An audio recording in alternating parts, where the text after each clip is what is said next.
Hi, I'm Pia, and today I have a hot foil video for you. It's about positive and negative hot foiling. I will also show you a trick on how you can improve your negative hot foil result if your first go is not very good. I am using the Hero Arts Delicate Butterflies die set and butterfly hot foil plate for today. Now I've prepared my cardstock with some Spellbinders foil, and I've got my Glimmer hot foil system ready. I'm using the standard sandwich with the two shims that follows the system. Now while these are heating up, it's already done. We can run it through my Big Shot machine. If you have the Platinum 6, of course you can use that one.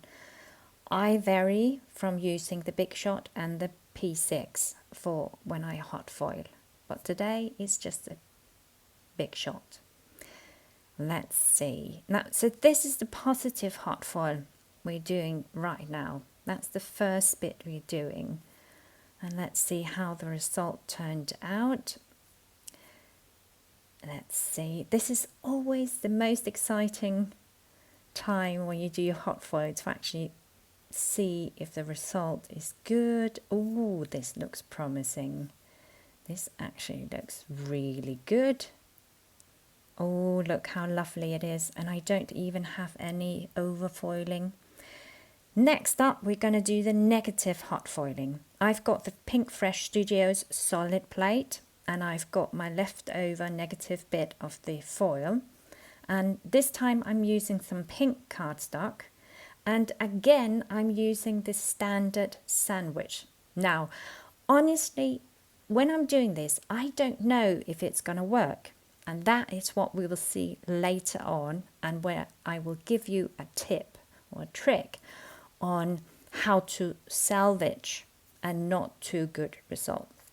Now I'm going to die cut the positive butterfly. Now be careful where you put your tape, because if you put tape on top of the foil, it might actually take off a bit of the foil, which is not so nice, which is really a shame, but I was lucky here this time with the positive butterfly.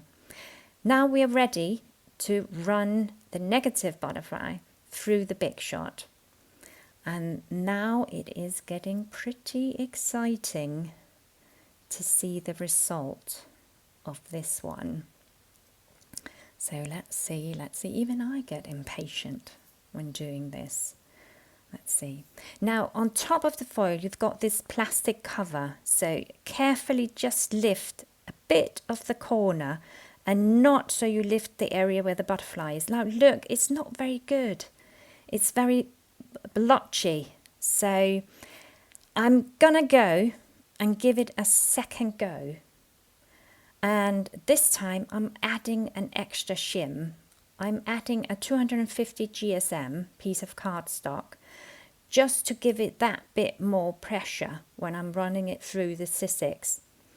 So I don't know, honestly, also if this is going to work. I don't know if the shim is thick enough to give the wanted result. So let's see. But the most important thing is that when I lifted up the plastic cover, I didn't lift up where the butterfly was. Let's see if this works. Now, the first bit you can see is still very blotchy, but look at the difference. It's not perfect. The rest of it is not perfect, but it's definitely better. You can see the line from the first go to the second go. So it's usable, definitely. It's not for the bin, it's usable. That's the most important part. You can see here, this time I've used the tape. Again, you can see how much foil it actually takes off when you use the tape. And I'm actually using the Spellbinders magic tape. Now we've got two butterflies, a positive and a negative, and let's make a card. I'm using the simple and basic circle background cover die, background die. They sometimes have so many names, these background cover dies. And it's got such a subtle dotted pattern. It's really nice. Now I've got these two backgrounds ready. I'm going to half them because I'm going to make a sort of 80s stylish card. Anyone remember the 80s and their wonderful colours? I'm also going to need a strip of gold glimmer paper, and I'm just going to get not very thick one, just a couple of millimeters. I'll get one ready. Here we go. That one looks nice. Now to gather these two halves, I'm using a piece of scrap cardstock. It's actually from, I think, a card box of some sort. Yeah. Bit of liquid glue. That means it's easier to work with because you can move it around before it dries up. Making sure that the edges of my colored cardstock goes beyond the sides of the scrap cardstock, lining them up perfectly. This was actually much easier than I expected. Maybe it's the liquid glue that does it, but definitely a lot easier than I feared in the beginning. Putting on a piece of glass so it can dry up, and now there we go, add a very tiny bit of glue here so we can add the gold strip. There we go. Let's see. I always use this piece of scrap paper on top of my work surface so I don't get liquid glue dots all over to protect it. There we go. Making sure I've got it completely diagonal. Just making sure it's perfect. There we go. And now piece of glass on top to put pressure on, and it can dry. Now while that is happening, I want to create some extra dimension under the butterflies. So I'm taking another piece of scrap paper, scrap cardstock, and I'm going to die cut a couple of times the butterfly here because I want to stack up to get extra dimension. Now, and I want the butterfly, the base or the stack, not to go all the way out to the sides of the butterfly. So I'm sort of cutting it to make it a bit smaller, just roughly, but still making sure that it's smaller than the actual butterflies. This takes a little bit of time. I did make the film a bit quicker. I've got two pieces. I'm going to add both pieces behind the butterfly, but first off I'm just going to cut off the bits here from the gold strip. There we go. Oh, it looks pretty. I think it looks pretty. And we're ready to add the base, card base. Yep, just checking that I've got it folded the right way, because I think we've all tried to adhere the front on the wrong side of the card base. There we go. Letting it dry while we work on the butterflies. Liquid glue again, just to collect the two scrap pieces that I'm going to put behind the butterfly.